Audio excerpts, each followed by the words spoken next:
உங்களை கொண்டு பெரிய ஊழியத்தை கர்த்தர் செய்வார். நீங்கள் நினச்சி பார்க்காத அளவுக்கு, எதிர்பார்க்காத அளவுக்கு பெரிய ஊழியத்தை கர்த்தர் உங்களை கொண்டு செய்வார். இன்னைக்கு அவருடைய சமூகத்தில் அறிஞ்சும் அறியாமல், தெரிஞ்சும் தெரியாமல் ஏதோ ஒரு யதார்த்தமாக நீங்கள் அவருடைய சமூகத்தில் அவரை தேடுற ஒரு நபராக மாறி இருக்கிறீங்க. முன்னை விட இப்போ வேற மாதிரி மாறி இருக்கிறீங்க.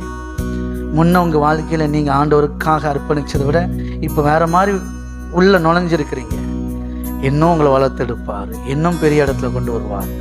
அநேகருக்கு ஆசீர்வாதமாக நீங்கள் இருப்பீங்க. எல்லா விதத்திலும் தேவன் பயங்கரமாக உங்களை பயன்படுத்துவார். நீங்கள் உங்கள் வாழ்க்கையில் தேவன் இவ்வளோ என்ன உயர்த்துவார் அப்படின்னு ஒரு லிமிட் வச்சுருப்பீங்க இல்லையா?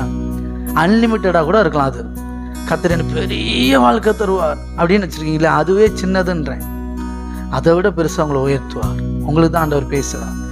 இதை விசுவாசிச்சிங்கன்னா இதான் தீர்க்க தரிசனம். விசுவாசிக்கிற உங்கள் விசுவாசத்தின்படியே உங்களுக்கு ஆக கடவுள்.